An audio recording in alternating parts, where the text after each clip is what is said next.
Welcome back to the Ride and Laugh podcast. If you love mountain biking, you are in the right place. Today's episode is a short and sweet quick rip.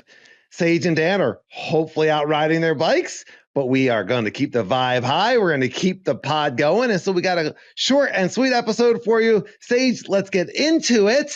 How are you today? I'm doing great, buddy. Let's do it. All right. We had a Instagram message from fantastic listener Chet Roy, and you can check out the Ride and Laugh Instagram. And Chet has a fantastic question that I thought would be perfect on a quick rip. So thank you, Chet. He wrote, "Yo guys, love the cast. Was wondering if you could bring up a movement I am gunning for. Downhill riders should have the right of way.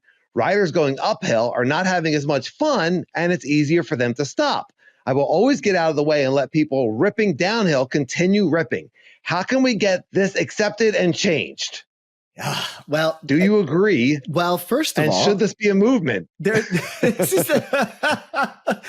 very situational, and right. I do know that etiquette, and I do follow that etiquette for the most part. In other words, if I'm a downhiller and I see somebody climbing, I do try and pull over. As a climber, I always pull over. It's very rare that I'm in a section where I'm just like, I need to get this. And I'm usually just waving the downhiller through, even though I technically have the right of way. I agree. I know the mountain bike etiquette is definitely, and listeners, let us know if you disagree, but I feel like the mountain bike etiquette that's in the ethos is the climbers have the right of way, right? And so if you see someone climb, I mean, obviously horses and hikers, they all have right of way them bikes. That's a whole nother, yes. Yeah. However, I think it's generally accepted that climbing bikes have the right of way over downhill bikes. And yeah, I think where Chet is maybe getting off track a little bit on his understanding of this is he says riders going uphill are not having as much fun and it's easier for them to stop. So the downhillers should have the right of way. It's definitely easier for them to stop, but is it necessarily true that they're not having as much fun? You don't know why people are out there. Someone might be out there to crush a climb. Yeah. And actually it's not always easy to stop. I mean, there are, and this is the one exception to my own rule, which is, I do usually let downhillers, I'll wave them down and I don't even let them stop. Like if I see them coming from afar, I'm usually just waving. So they don't even have to break their roll. They're just like, yeah, wham. The only time I won't do that is if I'm on a section of a technical climb that it is hard for me to pull over. Like I do need the momentum to get through this section. I'm thinking of certain bits of South Mountain, that national trail there. It's, exposure on one side maybe, or it's super loose. There's nowhere to pull over. It's super technical. I'm sorry, but it isn't easy for me to pull over, and I'm putting maximum effort into this part. And Chet, I do love climbing. I absolutely love smashing a climb. However, I do know that I'm probably not in the norm here. I think most people do not relish climbing, but I do think there are some sickos out there like myself, including you, that enjoy climbing. Yeah. National Trail in Arizona and Phoenix is a great example because it's one trail. There are certainly a lot of trails where it's directionally uphill and it's directionally downhill. And if someone's violating that either way, then they lose the right of way, in my opinion. You know what I mean? National Trail it's one trail and it's people are trying to climb it and no dab it or just get through as many features as they can and keep their momentum. And it's a lung burner going up, and on the way down, you can huck it and you can fly and it's fast. And so people are having fun both ways. Yeah. I think if I was going down that, even if you're like, oh, I think I'm setting a PR, I'm having a great time, and there's someone climbing, I think you yield to the climber. Yeah. Why? Why do we yield for climbers? To me, who came up with that? I think it's because I don't know why. I think it's because there's more effort. I mean, even that's not true, because if you're really good at descending, it does take a tremendous amount of effort, not just physically, but also mentally. And climbing is kind of the opposite. It's probably less mental and more physical. There's less thinking that you have to do. I mean, there are certain sections that maybe that might not be the case, but it's the opposite weight.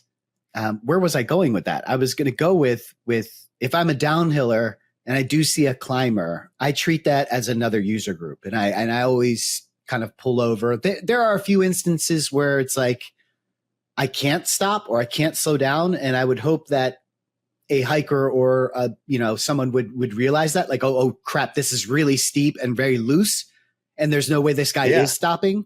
And that happens. I've run into that issue where it's like, I'll even say something like, I can't stop, or I'm so sorry, and as you're flying by them. Yeah. I'm already seeing the comments now.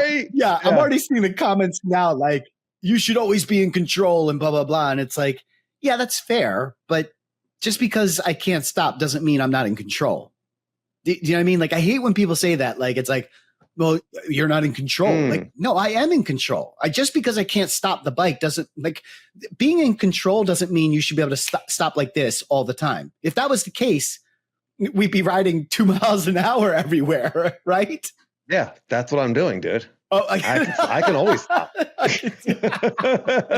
What are you talking about? I have no problem stopping. I'm going so slow. I can totally stop. It's a really good point that control and stopping don't necessarily go hand in hand. They don't. And if you're climbing, it is much easier. Just pull off to the side. Someone climbing is, the steeper it is, the harder it is, the slower you're going. It is much easier. I mean, we've all been on downhills where you're like having a blast, and then all of a sudden you got to like totally like slow down and stop and get around someone, and it kills your vibe. And if you're going down that hill, unless you're on an e-bike, and I guess that's a different conversation, but if you're going down that hill and you earn that turn, you know what I mean? Like you already did the climb. The last thing I want to do is now like have to stop because someone that could have gotten out of the way pretty easily, seemingly easily, kind of like, what's the word?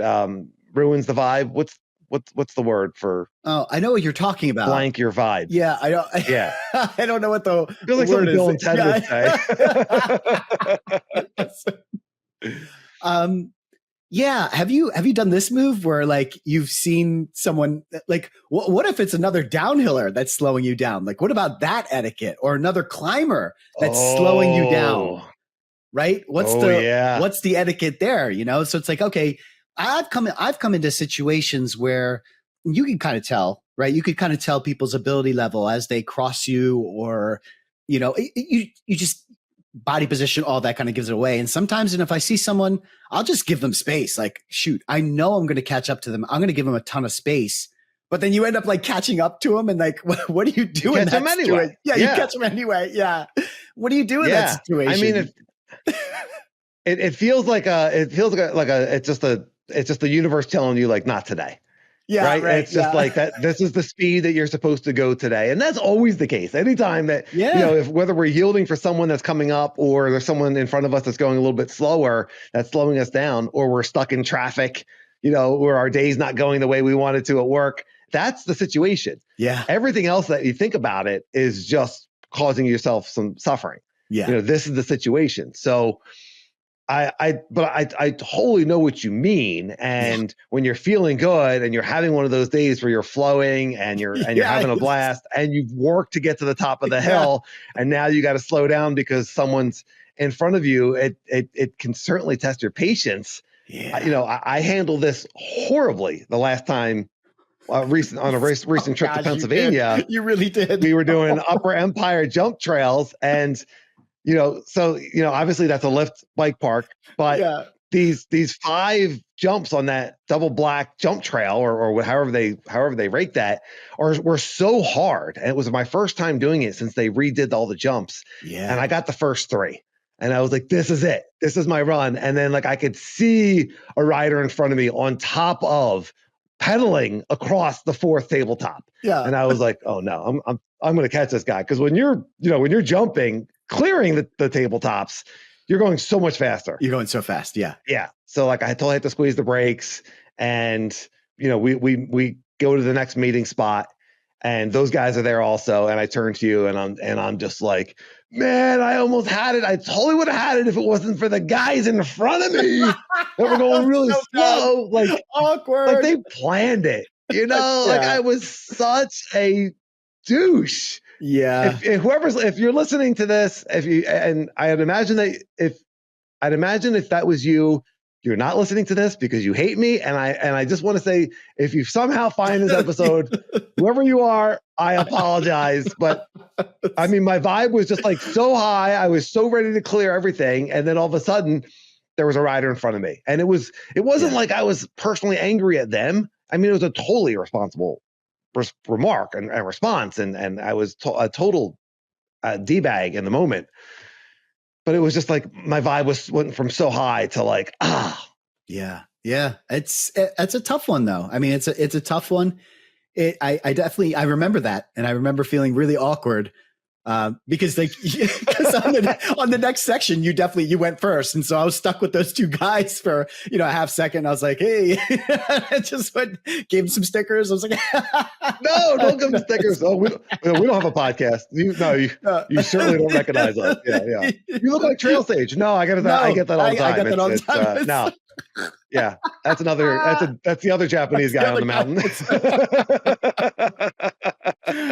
Oh my goodness. Yeah, but I also understood where you were coming from because we've all been there. But that was certainly, you were definitely in the wrong. I remember feeling that, and I was just like, oh, I don't want to say anything because you're angry, but like that was they were. I remember being in their shoes. It was like I was not clearing jumps or riding across, and like. I always felt bad when somebody was coming up. Bad. Yeah. Yeah. And anyway, but in any case, but let's say that you're not at the bike. I told that story. Yeah. That right. Made me look like a total. Let's edit that out. Yeah. Let me tell the other embarrassing stories I have that make me look horrible. No, listeners, I'm honest for you. Yes. And we've all had that, I've done that too, where I've done that on downhills. I've done that on climbs where I've like verbally said out loud, and it's like, and after you think about it, you're like, excuse me, shoot, that wasn't very nice, and listen, grace, and we've all been on both sides of that. I've been on the receiving end of that. The way that I handle, and the thing is with the downhill, there's not much you can do as the person that's behind. There's that responsibility relies on the person that's in front. And that goes for climbing as well, and I think the etiquette here, whether you're on a climb or downhill, if you're holding somebody up, like the first chance that you get to safely, I don't mean like immediately, like as soon as you feel somebody, like don't just like throw yourself off the trail. Just be like, hey, acknowledge, I'm going to pull over as soon as there's a good spot, or I'll let them know, hey, pass me on the left or pass me on the right, depending on how the trail is situated. And if I can pull over, I will pull over as fast as I possibly can. I'm certainly not in the camp of, well, this is my right to take up as much trail. I've run into those folks that refuse to yield. Even when I've said something like, hey, do you mind if I get by you? And it's like, you'll see this happening in races. And some people just do not want to yield. And it's like, give me a break. Don't be one of those people. The anti-yielders. Anti-yielders. Yeah. Oh, the worst. The worst. Yeah. Stoke killers. Yes. They should be forced to wear a patch that has like a circle with a line through it and a yield sign. Yeah. Just so you know, I'm not getting out of your way. Yeah. This is my trail. Yeah. Yeah. So is the etiquette of we yield for people climbing, so much of mountain bike, that is such an old piece of etiquette. Yeah. So much of mountain biking has changed. We went from 26-inch wheels to 29-inch wheels. And, we went from caliper brakes and, essentially riding road bikes on mountains to like, total mountain bikes. And like, there's just so much has changed and the way trails are treated right now and the way the features are and what people enjoy. Has that yield to uphill, has that aged out? Or do you think that's still a good rule of thumb? I think in general, it still is a good rule of thumb. I do. I do think that there's some merit to that. But I also, on the same token, I also think that riding has changed. Yeah. Since that rule has, I don't know what adopted, I guess, or whatever it is, back when mountain bikes were just, no suspension, and trails were just like, really crappy and whatever. Who dictated these rules? Like, where did these even come from? Was there a mountain bike council, like the original OG mountain bike council that set out all the rules? Yeah. Like, and it must have been like the downhill must have been so like not enjoyable that it was like, nobody likes riding these bikes downhill anyway. Like, all the fun is climbing. I can just see all these guys like dressed like it's like 1982. You know what I mean? They've had like 4 years of mountain biking already, and cut off jeans. I think we're ready to make the rules. Yeah, they're wearing cut off jeans and butterfly collars, and We need AI. We need AI for the original mountain bike council of rulemakers. They got mustaches with like big twirly, the big twirly mustache. That's right. Yeah. Long hair. Yeah. But you're right. So much has changed. Now the bikes are so much more capable. You actually, in the beginning of this quick grip, you brought up eBikes. That changed the dynamic for climbing. Like if you are on an e-bike, you should certainly pull over. Like assuming that there's not exposure and you're going to fall off the mountain, like you should definitely pull over. Like not a big deal for you to get started again. Well, there are e-bike climbs that are incredibly challenging. I know here at South Mountain here in Phoenix, like there's climbs where it's really hard to get it on an e-bike as well. But I think it's a fair point that 95% of the time that you're on your e-bike, you should be pulling over for someone on an analog bike going down, or an e-bike for that matter. Like you're getting assistance. But listeners, let us know if we're wrong on the e-bike front. Listeners, let us know what you think. Should we be yielding to uphill or downhill? Does the original rule of thumb of yield to uphill for downhillers, does that still apply in 2025 and beyond? And I think we're looking at a situation where it's going to be intuitive. Do it by feel. Like each moment feel. Do what's right. Yeah, right. Like this person's is having a lot of fun. I'm in a section of the climb that I don't really care about. Yeah. Do I want to stop? No, but I'm gonna. Come on through. Come on through. Have fun. I know what it feels like. We've all been on the downhill that we have to stop, and so we all know that feeling. But we also know the feeling of hammering up an uphill and getting knocked offline. When you're working hard. So it's kind of a case-by-case scenario. Be a good person.